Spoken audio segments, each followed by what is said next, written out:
azizlar. Bugun ko'pchilik o'quvchilarda, hattoki mutaxassislarni ham gohida nima deydi, adashtirib qo'yadigan, xayoldan ko'tariladigan joylarni ko'rib chiqamiz ximiyada. Ya'ni anaqada ko'rayotgan bo'lsangiz, molekulalar bog'ining qutubliligi va molekulaning qutubliligi. Assalomu alaykum azizlar. Bugun ozgina nima deydi, darsimizni boshqacharoq formatda o'tkazamiz. Ko'rayotgan bo'lsangiz, molekulalarda bog'ning qutubliligi va molekulaning qutubliligi haqida ma'lumot beramiz. Buni nimaga? Juda ko'p o'quvchilarimiz yaqinda imtihonlar bor, sertifikat bor yoki undan keyingi imtihonlarimizni xato qilib qo'ymasligi uchun to'g'ri, ko'pchilik bilishligi mumkindir. Bilganlarga takror, bilmaydiganlarga esa bir ilm bo'lib qoladigan maqsadda shu videoni chiqaryapmiz. Demak, biz boshladik. Bog'ning qutubliligi juda oddiy, hamma bilsa kerak. Nisbiy elektromanfiylik degan qiymatimiz bor, ya'ni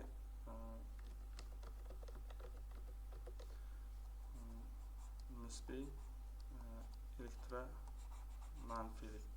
Xullas bu ya'ni bir takror sifatida ishlatamiz. Misol uchun 0 dan to 0.4 gacha ba'zi manbalarda 0.4 kiradi deyiladi, ba'zi bir manbalarda 0.4 kirmaydi deyiladi. Bu qutbsiz bo'ladi. Bizga bu muhim emas. Bizga mana bu joy muhim. 0.4 dan 1.7 oralig'i.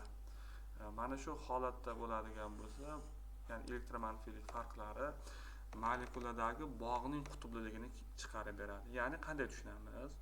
Keling, misol uchun vodorod bilan ftorni bog'lab ko'raylik. Albatta, bog'langan vaqtida bular vodorod va ftor molekulasi o'rtasida bog' hosil bo'ladi. Buning elektromanfiyligi 2.1, buning elektromanfiyligi 4.1. Ayirganimizda esa albatta bunda 2 chiqadi. Endi savol tug'iladi. Nimaga 1.7 gacha deyilgan joylari bo'ladigan bo'lsa, mana bu narsa o'zi nisbiy 1.7. Ya'ni 1.7 da qutublilik darajasi 50% dan baland bo'ladi. Uning ichida qutbsizlik daraja bor, ion daraja bor.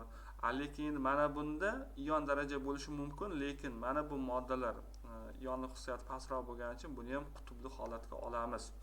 Garchi anaqasi nima deydi, elektromanfiyligi 2 darajasi, ya'ni ionga o'tgan bo'lsa ham, endi buni ham surishtiradigan joylari ko'p. Ion deb ham olishadi. Lekin odatan vodorod ftoritimizda qutbli molekula deb olamiz. Yoki bo'lmasa suvni ko'radigan bo'lsangiz, misol uchun H2O ni ko'rsak, demak vodorod bilan kislorod bog'langan. Mana buning elektromanfiyligi 3.5, buniki 2.1. Mana ayirib ko'radigan bo'lsangiz o'rtasini, demak necha bo'ladi? 1.4. 1.4 dan demak bular nima bo'ladi? Qutbli bo'ladi. Xulosa qiladigan bo'lsak, bog'ning qutbliligini topish oson. Ya'ni shu elektromanfiyliklarni ayirgan vaqtimizda har qanday bog'ning qutbligini bemalol nima qilamiz? Topib olamiz. Lekin bizda endi molekulaning qutubliligi qiynaydi yoki qutbsizlik. Qachon qutbli, qachon qutbsizligi. Demak, tushungan bo'lsak boshladik. Endi keyingiga o'tamiz.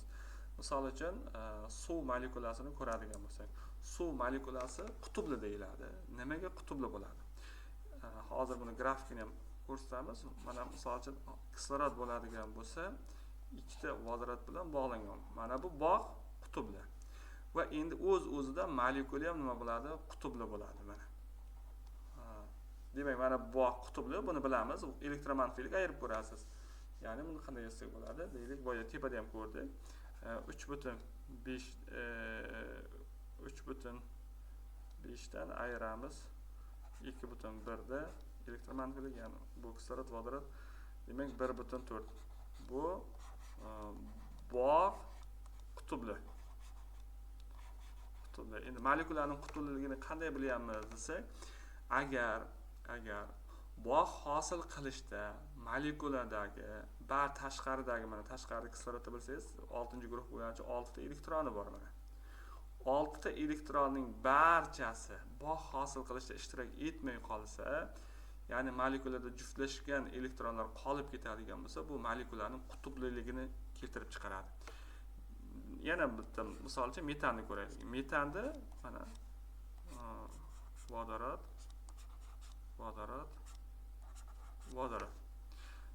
Bu endi 2,5, 2,1, ya'ni 2,1 uglerod, 2,1 vodorod. Taxminan 0,4. Bu ham qutubli bo'ladi. Metan molekulasi ham bog'i qutubli bo'ladi. Endi molekulaning qutubli qutubsizligini qanday bilamiz desak, metanda o'zi nechta elektron bor? Tashqarisida 4 tagina elektron bor. 4 ta elektronning hammasini taqsimlab bo'lganligi uchun bu molekula qutubsiz bo'ladi. Demak, buning molekulasi qutubsiz bo'ladi. Mana buning molekulasi qutubli bo'ladi. Demak, tushundik deb o'ylayman. Molekulaning qutubsizligini qanday topamiz desa, tashqarisidagi elektronlarga qarab topamiz. Ya'ni elektronlarning barchasini ishlatsa, molekula qutubsiz. Agar qanchadir elektron molekulada bog' hosil qilmay qolib ketsa, molekulani nima qiladi? Qutubli holatiga keltiradi. Keling, yana bitta misol ko'raylik. Oltin go'rt 4 oksidi va oltin go'rt 6 oksidi. Bularning strukturaviy tuzilishini ko'rib chiqamiz. Oltin go'rt kislorod bilan bog'langan, va o'z-o'zidan bunda oltin go'rtda 6 ta elektron bor. Mana bu yerda 4 ta elektron bo'lsa, ya'ni mana bu yerda 2 ta, bu yerda ham 2 ta. Mana demak 6 ta elektron bor. Endi keyingisi raqamiz oltin go'rt, endi 6 oksidini ko'rib chiqadigan bo'lsak, oltin go'rt bilan xuddi shunaqa bog'lanadi.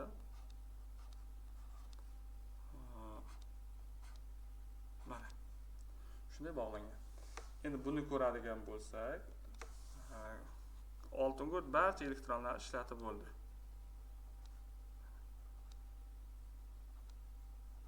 Ko'rinayotgan bo'lsa, hamma elektronlar ishlatib bo'ldi. Demak, hozir bu yerda ko'radigan bo'lsak, bog' borasida ikkalasi ham bulam bog'i qutubli, chunki 3,5dan 2,5 da ayirsangiz, 1 bu qutubli. Bunda ham shu oltin go'rt kislorod o'rtasida bog', demak qutubli. Bog'i qutubli hozir.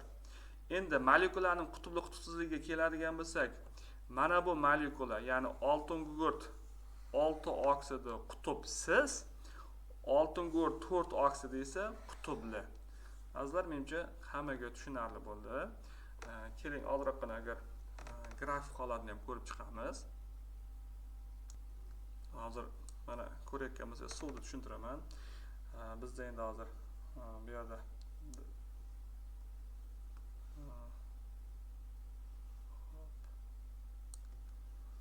dasturda cheklov bor, to'liq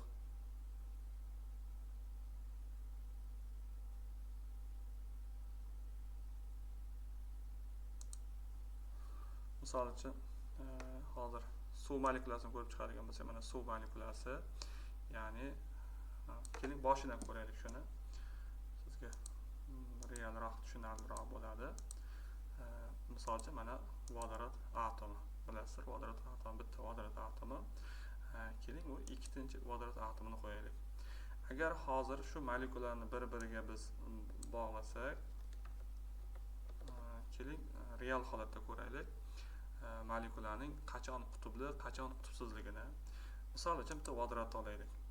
Ikkinchi vodorod bilan bog'lansa, bu nima bo'ladi? Endi qutubsiz bo'ladi. Mana qarang. Hamma tarafi simmetriya bo'ladi. Ya'ni misol uchun turadigan bo'lsa fazada ikki taraf ham bir xil. Endi shuni biror bir kislorod bilan bog'laylik. Mana hozir kislorod bo'lsin. Xo'p, keling bunday qilmaymiz. Ikkinchi vodorod bilan bog'laylik. Mana bitta vodorod molekulasini bog'ladik. Xo'p, mana suv hosil bo'ldi. Suv hosil bo'lganda to'xtang, mana shuni ham sal boshqacharoq qilib bog'laylik. Kislorod molekulasini teparoqqa, vodorod molekulasini pastroqqa qilaylik. Demak, mana hosil qilgan suv molekulasi hosil bo'ldi. Mana suv molekulasi shu holatda bo'ladi. Qaraydigan bo'lsangiz, fazoda suv mana qo'pol. Ya'ni nimaga? Bitta tarafi agar shuni hozir markazdan olib aylantiradigan bo'lsak, mana shuni oladigan bo'lsak, aylantiradigan bo'lsak, o'ng'aysizda aylanadi. Ya'ni mana lapanglab aylanadi. Xo'p, bunga sabab endi suvda bilasizlar, elektronlari bor. Mana buning atrofida ikkita elektroni bor. O'shani hisobiga mana bu elektron bulut bo'lib turgani hisobiga suv molekulasi nima qiladi? Shunday bo'lishga majbur qiladi. Xo'p, suv molekulasi ham aslini olganda bular qutbsiz bo'lishga harakat qilardi. Ya'ni qanday tushuntirsam bo'ladi? Suv mana hozir imkoni bo'lmayapti, va suv tekis qo'yib bo'lmaydi. Mana turadigan bo'lsa, vodorodni mana to'g'riga qo'ysa qutbsiz bo'ladi. Lekin mana bu yerda turgan molekula, ya'ni mana bu elektron juftlari bu yerda ko'rinmayapti. Ko'rinmaydi. O'shani hisobiga vodorod molekulasi siqilib qoladi va natijada suv nima qiladi? Molekulasi mana shunaqa lapanglab qoladi. Endi boshqa bir molekulani ko'raylik. Deylik, metanni ko'ramiz. Metan bo'ladigan bo'lsa, xo'p, mana metan molekulasi hozir albatta vodorodlar qo'yib chiqamiz. Buni bog'laylik, buni ham bog'laylik. Mana metan molekulasi sizga ko'rinyaptimi, ko'rinmayaptimi? Siz qanchani harakat qilsangiz, teng harakat qiladi. Ya'ni fazoda bir tekis, qaysi tarafga olib bormang, bir tekis turadi mana. Bunday ishlasangiz ham turadi, bunday ishlasangiz ham turadi. Ya'ni molekula hamma tarafga borganda bir xil harakat qilaveradi. Xo'p, keling endi boshqa bir molekulani ko'raylik. Oltingurtni, boyagi oltingurt oksidini ko'raylik. Xo'p, uni kislorod bilan bog'laymiz. Oltingurt olamiz. Yana kislorod bilan bog'laymiz va buni tutashtiramiz. Mana. Xo'p, hozir bizga noqulay chiqarib berdi menimcha. Xo'p, mana bunday qilsak, menimcha mana bunday qilsak, endi to'g'ri bo'ldi mana. Hozir bu molekula mana qutb qarang, harakati noqulay mana. Imkoni yo'q. Shu formallikdan ishlasangiz boshqacha qochadi bu tarafga. O'shaning uchun bu molekula nimaga? Buni mana bu yerda ikkita elektroni qolib ketgan. O'shani mana shu elektron hisobiga kislorodlar yig'iladi. Agar endi shunga yana bitta kislorod bog'lasak, ya'ni mana bog'lasak, tortsak. Xo'p, avval buni o'chirib tashlashimiz kerak bo'ladi mana buni. Chunki mumkin emas. Mana bunday qilamiz.